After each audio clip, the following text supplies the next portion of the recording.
안녕하세요. 슬기로운 코딩 생활입니다. 지난 시간에 우리는 Git이 무엇인지 그리고 Git이 왜 필요한지 간단하게 알아보았습니다. 또 내 컴퓨터에 Git을 설치한 뒤에 Git이 관리할 폴더를 하나 만들었었죠. 이번 시간에는 혼자 쓰는 Git이라는 주제로 Git을 사용할 때 필요한 가장 필수적이면서 기본적인 명령어들을 알아보겠습니다. 오늘 실습을 위해서는 지난 시간에 우리가 함께 만들었던 Git이 관리하고 있는 폴더가 필요합니다. 이렇게 Git이 관리하고 있는 폴더를 Git 저장소라고 하는데요. 아직 Git 저장소 설정과 내가 누구인지 Git에게 등록하는 Git config 초기 설정을 마치지 않으셨다면 지난 강의를 참고하셔서 Git 저장소를 꼭 만들어 주시길 바랍니다. 그리고 오늘 우리는 많은 양의 코딩을 하지는 않지만 파일을 수정해야 할 실습이 있기 때문에 VS 코드 혹은 아톰과 같은 코드 에디터를 준비해 주세요. 에디터가 준비가 되지 않으셨다면 텍스트 편집기를 이용하셔도 괜찮습니다. 본격적으로 Git에 대해서 이야기하기 전에 오늘 실습에 사용할 파일을 하나 만들어 보도록 하겠습니다. 일단 터미널을 열어주시고요. 윈도우 사용자분들께서는 git bash를 실행하면 되겠죠?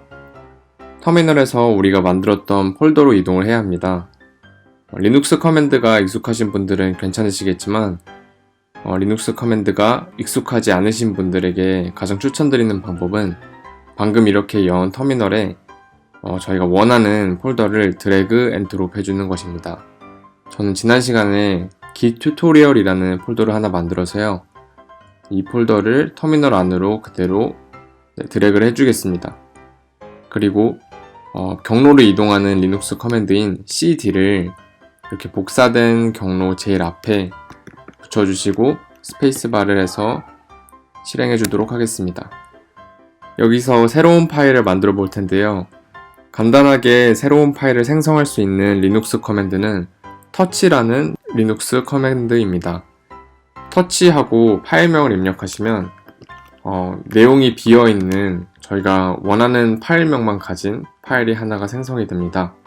그래서 touch 저는 hello git-c라는 파일을 생성하도록 하겠습니다. 이렇게 한 다음에 폴더 안으로 들어가 보시면 hello git-c가 만들어진 것을 확인할 수 있습니다. 자, 여기까지 따라오셨으면 실습을 위한 준비는 모두 마치셨습니다. 그럼 이제 본격적으로 Git을 사용하는 방법에 대해서 공부를 시작해 볼까요? Git은 Git 저장소에 있는 모든 파일들을 상태로 구분하여서 인식합니다. 그런데 이 상태가 무엇인 저희는 잘 모르고 매번 이 파일의 상태를 우리가 스스로 파악해서 Git을 사용하는 건 너무나 힘들겠죠. 우리 슬기로운 코딩 생활이라는 이 강의의 이름이랑도 거리가 좀 멀어 보이네요. 그래서 우리는 Git이 제공해주는 명령어를 사용해서 현재 이 Git 저장소 안에서 변화하는 파일의 상태를 확인하도록 하겠습니다. 이 명령어는 바로 git status라는 명령어입니다. 명령어를 바로 한번 사용해 볼게요.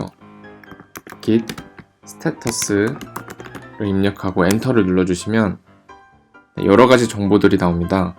그런데 여기에 branch, master, commit, track 등등 저희가 잘 이해하기 어려운 용어들이 많이 사용된 것을 볼 수 있습니다. 너무 두려워하지 마시고 처음부터 하나씩 살펴보겠습니다. git status 명령어가 가장 처음 보여주는 정보는 on branch master라는 정보입니다. 이 정보는 현재 사용자가 작업 중인 브랜치의 이름을 제공합니다. 브랜치가 뭐냐고요? Git 시스템은 사용자가 전체 프로젝트 흐름에서 여러 개의 가지를 만들어서 버전을 관리할 수 있게 해주는 기능을 포함합니다.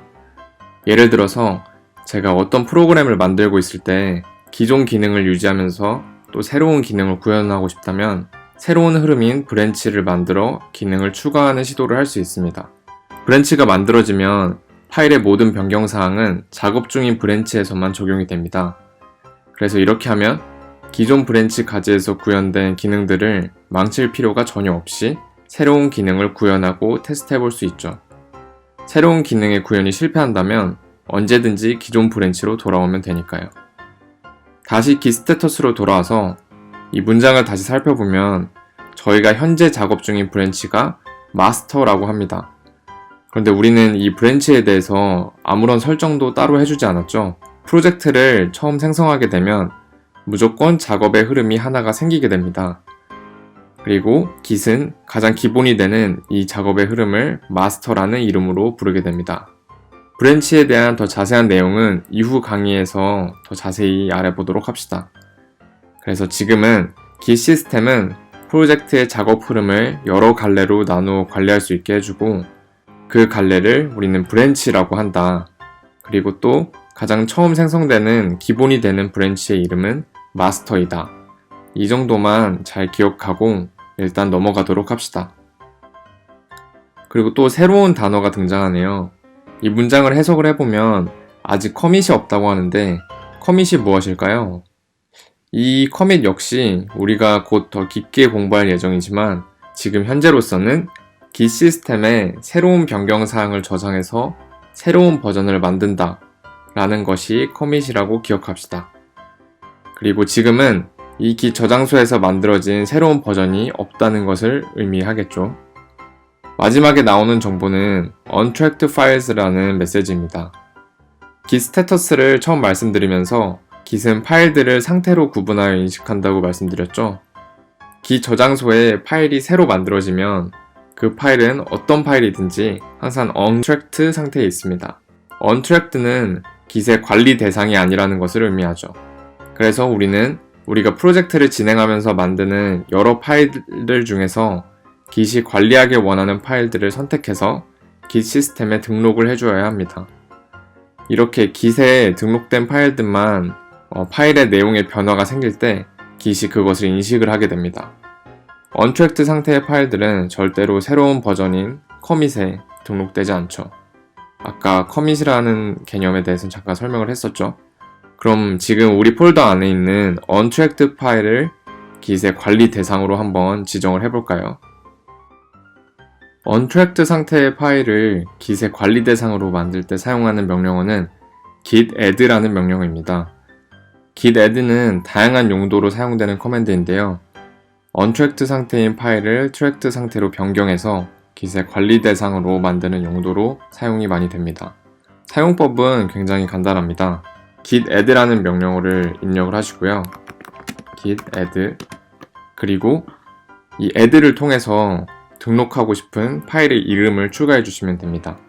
저희는 지금 hello git.c라는 파일을 등록을 하고 싶죠. 그래서 git add 한 다음에 hello git.c를 입력해 주시면 이 파일은 이제 tracked 상태로 변경이 되게 됩니다. 그럼 정말 변경이 되었는지 한번 확인을 해볼까요? 저희가 아까 강의 초반에 파일의 상태 변화를 확인하기 위해서 사용하는 명령어를 git status라고 했었죠. 그래서 git status를 한번 더 사용해 보겠습니다.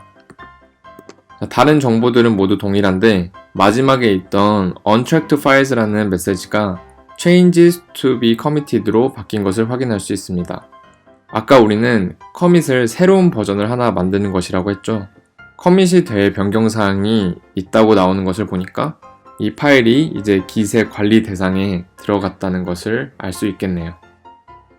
현 시점에서 우리는 파일의 상태를 untracked와 tracked, 쉽게 말해서 Git이 관리하지 않는 상태와 Git이 관리하는 상태로 나누었습니다. 하지만 사실 tracked 상태는 또 다시 3개의 세부적인 상태로 구분이 됩니다. 첫 번째 상태는 unmodified 상태입니다. 이름이 말해주는 것처럼 unmodified 상태는 마지막으로 Git이 저장했던 버전, 즉 마지막 커밋으로부터 파일의 내용이 변경되지 않았음을 의미합니다. 이걸 쉽게 설명을 해보자면 최신 버전의 내용이 그대로 지금 유지가 되고 있다는 것이겠죠. unmodified 상태가 있다면 반대로 modified 상태도 있겠죠.